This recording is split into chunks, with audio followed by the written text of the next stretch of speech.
안녕하세요 여러분. 1월 1일 일요일 새 아침입니다. 상승미소 인사드립니다. 매주 일요일은 금융시장 브리핑 토마스 선생님을 모셨었죠. 그런데 오늘은 제가 단독 방송을 합니다. 제목 일단 달러와 가치 채권금리 요즘 디커플링 반대로 움직이고 있습니다. 지난 2달 동안과는 완전히 다른 모습. 무슨 이유 때문인지 반드시 꼭 보셔야 될 내용입니다. 달러와 가치. 그러니까 달러와 가치가 하락하는데 채권금리가 반대로 상승하는 디커플링. 요즘에 나타나고 있죠. 채권금리가 내려갈 때, 즉 주식시장이 하락할 때는 채권금리가 내려갔지만 요즘은 주식시장이 하락하는데 채권금리가 반대로 상승하고 있죠. 이처럼 달러와 같이 주식시장과 채권금리의 디커플링, 이게 금융시장에 의미하는 바가 있는 느낌입니다. 그래서 왜 이런 일이 발생하고 있는지 오늘은 그걸 자세히 살펴보겠습니다.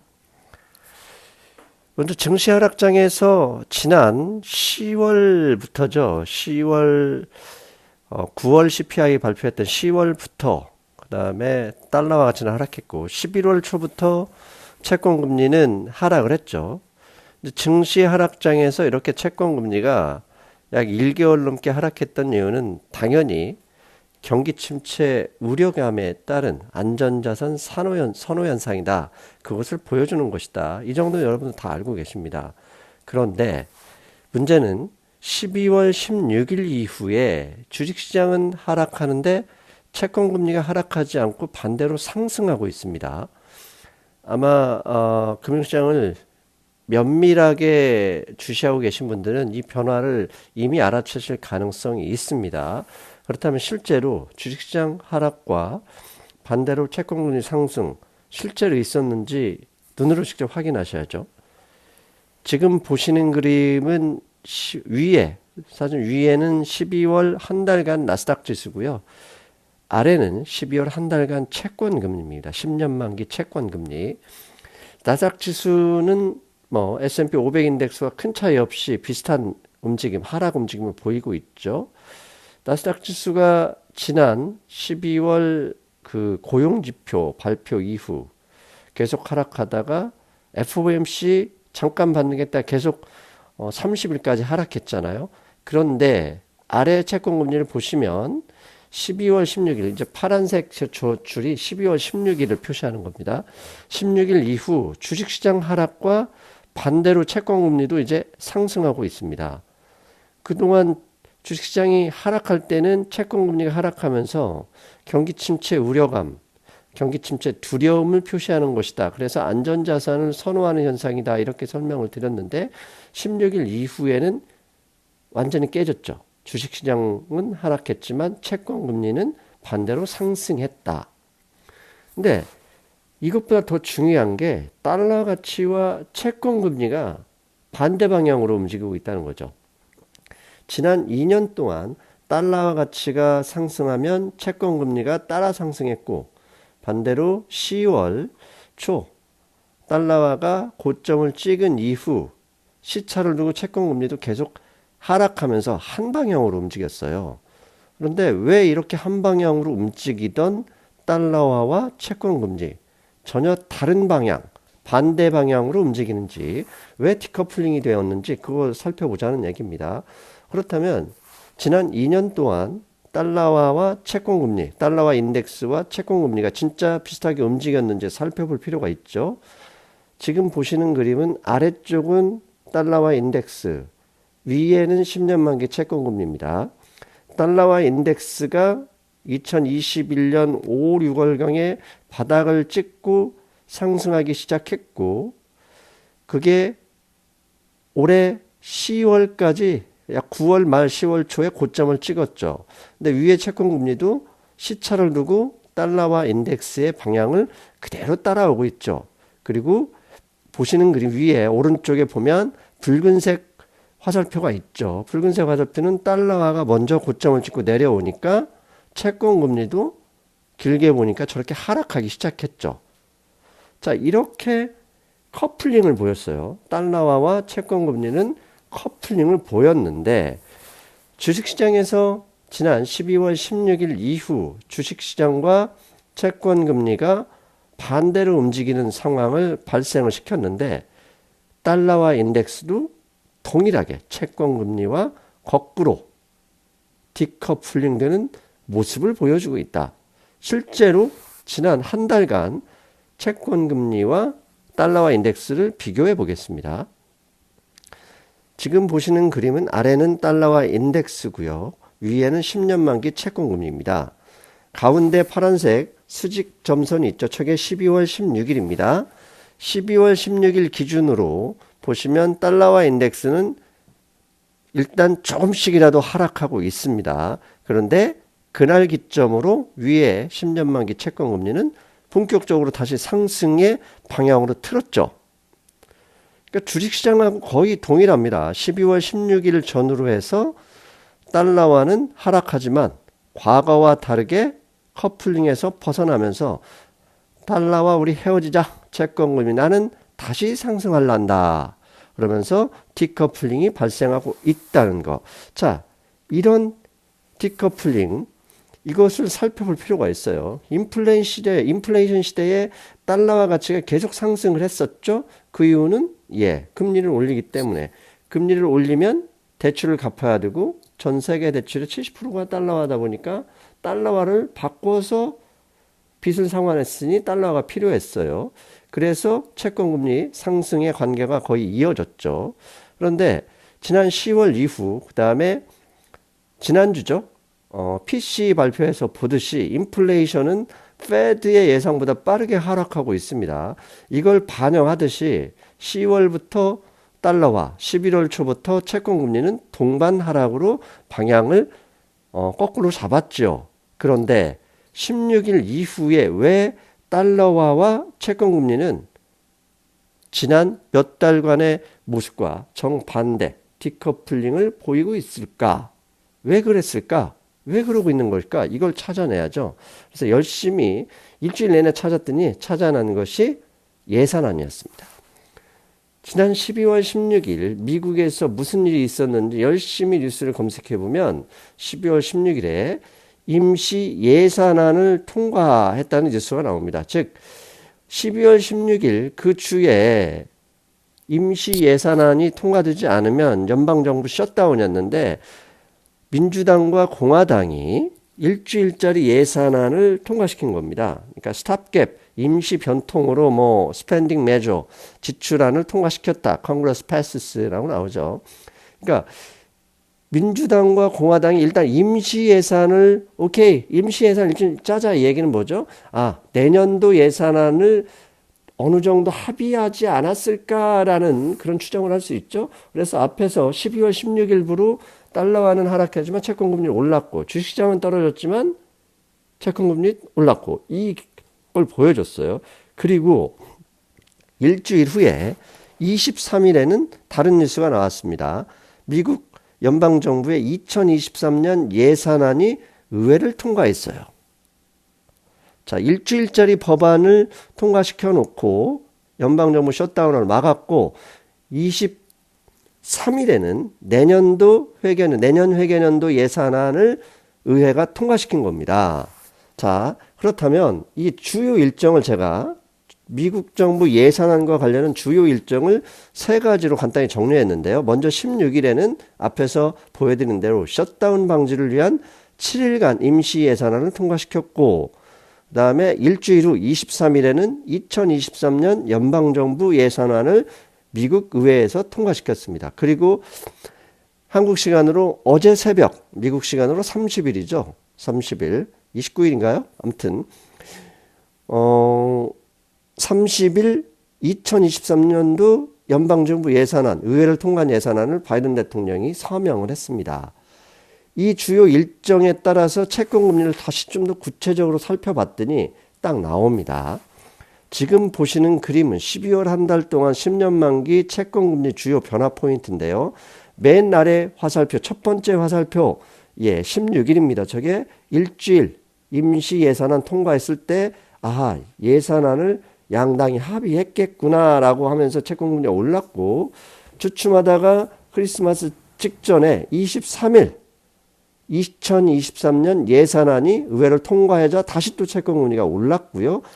어제 한국 시간으로는 어제죠. 오늘 새벽인가요? 아무튼 예산안을 의회를 통과한 예산안을 바이든 대통령이 서명을 했습니다. 또 그러자마자 채권금리가 상승을 했습니다. 자, 그렇다면 2023년 예산안이 왜 미국 채권금리를 상승시켰을까를 생각해야죠. 뭐 예산안이 매년 있는 일인데 매년 있는 이 루틴 때문에 채권금리가 상승했다. 그러면 이 예산안 안에 뭔가 변화가 있다. 이렇게 파악해서 추정할 수 있겠죠. 그래서 2023년도 미국 예산안을 찾아봤더니 지금 그림에서 왼쪽에 파란 박스는 2022년도 예산안이고요. 오른쪽 붉은 박스는 2023년도 예산안입니다. 밑에 보시면 2022년도 예산 총액이 1조 4,700억 달러였어요. 그런데 2023년도에는 1조 6천억 달러로 크게 증가한 겁니다. 자, 이것을 좀 더 구체적으로 살펴볼게요. 21년에서 22년 예산안은 21년 대비 22년에는 전년 대비 1,800억 달러가 증가했습니다. 근데 이 예산에는 2020년에 팬데믹이 있었고 21년도 경기 침체를 막기 위해서 정부가 팽창 예산을 했었잖아요. 그래서 코로나 회복 예산이 포함되어 있었기 때문에 전년도보다 1,800억이 증가했어요. 그런데 1년이 지나서 지금은 코로나 완전히 다 사라졌다 이렇게 볼 수 있죠. 2022년에서 23년으로 예산안을 보니까 전년 대비 1,300억 달러가 증가한 겁니다. 아, 시장은 여기서 놀란 겁니다. 왜 놀랐느냐? 페드는 최근에 인플레이션을 완화시키기 위해서 금리를 계속 올라가면서 시중의 통화량 증가를 억제하기 위해서 긴축 통화 정책을 하고 있잖아요. 그런데 반대로 미국 정부에서는 저렇게 팽창적인 재정 정책을 통과시킨 겁니다. 그러면 미국 정부가 1.6조 달러의 예산안을 통과시켰는데 초돈의 대부분이 채권 발행을 통한단 말이죠. 채권 발행을 통하니까 채권 금리가 오를 수밖에 없고, 그리고 인플레이션 억제에 이 페드 연준 정책에 동의하면서 같이 움직일 줄 알았는데 웬걸 전년 대비 1,300억 달러나 팽창하는 예산을 통과시켰네요.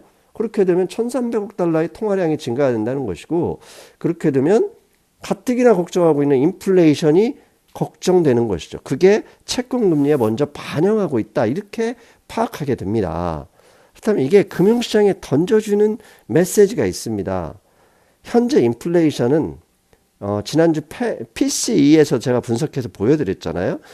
페드의 목표, 페드가 예상한 것보다 빠르게 하락 중이에요. 그런데 정부 지출이 이런 연준의 정책과 반대로 어긋나게 지출을 크게 증가시켰어요. 이게 다시 혹시 내년도에 인플레이션을 다시 발생, 인플레이션 완화되는 걸 혹시 막아버리고 다시 한번 우리를 고생시키지 않을까라는 우려를 채권 금리가 반영하고 있다는 겁니다. 그렇다면 여기서 중요한 게 있습니다. 지금 PCE가 빠르게 하락하고 있다는 거, 인플레이션이 예상보다 빠르게 하락하고 있음에도 불구하고 고용시장이 워낙 강하니까 페드의 금리 정책이 예상보다 5.1%까지 올라갈 가능성, 오랫동안 지속될 가능성에 증시가 꼼짝 못하고 있는데, 여기에 연방정부가 재정을 확충하는 정책을 펼쳤다. 그런데 1월 6일 금요일입니다. 한국 시간 금요일, 한국 시간으로는 10시 반에 발표하는 혹시 11월 고용지표가 시장에 기대하는 것만큼보다 나쁘지 않다면, 즉 고용지표가 예상보다 강해 버린다면 이거 증시에 큰 충격이 올 수도 있지 않을까, 이게 걱정되는 포인트죠. 실제로 지금 보시는 그림은 뉴욕 페드에 들어온 영레포입니다. 리버스 레포 금액인데 이 돈이 뭐냐? 다 필요 없다. 그냥 영레포 금리가 아마 3.2% 정도 되는데 그것만 줘. 난 겁나가지고 그 돈만 받을게. 기준금리 4.5%보다 낮게 줘도 상관이 없어. 채권도 안 사, 주식도 안 사라고 하는 돈이 지금 2.5조 달러, 12월 30일 기준으로 2.5조 달러에 달합니다. 저 2.5조 달러는 영래포 사상 역사상 유례가 없던 최고 금액이었고, 불과 한 달 전만 해도 2.4조 달러에서 2조 달러까지 많이 줄었었어요. 그래서 저기 돈이 증시나 채권 시장에 들어가고 있다 이렇게 판단을 했었는데, 웬걸 지난주부터 급증했고 12월 말일 30일에는 무려 전일보다 2천억 달러가 들면서 2조 5천억 달러를 넘어서 버린 겁니다. 아, 그렇다면 앞에서 채권 금리가 정부의 예산안, 예상보다 많은 예산안 지출 확장 정책에 걱정하면서 오르고 있는데, 여기에 더해 만약 6일 금요일 고용지표에 강세가 나온다면 금융시장이 충격을 발생할 가능성도 있겠구나. 그것을 뉴욕 페드의 영래표 금액조차도 다 필요 없다, 그냥 금리 적게 줘도 돼, 원금만 줘, 이자 조금 더 줘도 그만 괜찮아, 이렇게 영래표 금액으로 들어온 것은 아닐까 추정할 수밖에 없어요. 반대로 고용지표가 시장이 기대하는 만큼 나쁘다 그러면 안심할 수 있습니다. 너무 나쁘지만 않다면 시장이 예상하는 대로 고용이 계속 안 좋아지고 있구나, 그러면 페드가 금리 정책을 조만간 바꿀 가능성도 있겠구나 하고 증시가 좋게 평가할 수도 있겠죠. 그런데 만약에 반대로 충격을 줄 경우는 금융시장 전체가 상당히 좀 큰일이 발생할 수도 있겠다, 이런 걱정을 합니다. 아울러 만약에 고용지표가 예상보다 강하게 나오면 금리 정책이 더 추가적으로 올라갈 수 있고, 그렇게 되면 달러화 인덱스가 하락하면서 시장을 그나마 버티게 만들고 있는데, 이 또한 기술적 반등이 나올 수도 있겠다. 그러면 원달러화는 지금 12월 30일 여기에서 1250원까지 갔었는데 잠깐 다시 하루 이틀 충격 먹을 수도 있겠다. 이 점도 주목하고 있어야 되겠습니다. 중요한 건 결국 6일 고용지표가 어떻게 나오느냐, 이게 핵심 포인트라 보시면 되겠습니다. 예, 잘 보셨어요? 네, 결국은 1월 6일 고용지표, 그에 앞서 목요일에 수요일에 ADP, 목요일에 실업수당 청구 건수 줄줄이 대기하고 있죠. 수요일에는 또 FOMC 의사록 공개, 이게 뭐니 해도 결국은 고용지표일 것이다 주목하고, 혹시 모르는 일에 대비하는 것도 좋겠다 내용입니다. 자, 매주 일요일마다 방송에 있었던 토마스 류 선생 인터뷰, 지난번에 한번 공지를 드렸었죠. 주말마다 진행을 하다 보니까 저희 가족이 그 주말 일정을 1년 동안 1년 넘게 희생을 했죠. 그래서 가족 회의 끝에 한 달에 2번만 진행을 하자 이렇게 약속을 해서 부득이하게 그렇게 된 점 양해 부탁드리고요. 원래 첫 주인데 5일, 6일 고용지표가 있기 때문에 그날이 더 중요한 여러 가지 이벤트가 있으니까 선생님은 7일에 인터뷰를 해서 8일에 방송할 예정입니다. 대신 이제 부족한 방송은 제가 다시 열심히 성실하게 메꿔야 되겠죠? 여러분, 올해 작년에 고생 많으셨습니다. 토닥토닥 해내야 되고요. 저 또한 마찬가지고, 내년에는 좀 더 좋은 올해죠. 죄송합니다. 2023년에는 좀 더 좋은 한 해가 되기를 기원하겠습니다. 여러분, 수요일에는 제가 미국 펀드 매니저 400명을 대상으로 제가 한 건 아니고요. CNBC에서 했던데 그 설문조사 내용이 괜찮은 흥미로워가지고 그걸 좀 준비했습니다. 수요일에 뵐게요. 여러분, 안녕.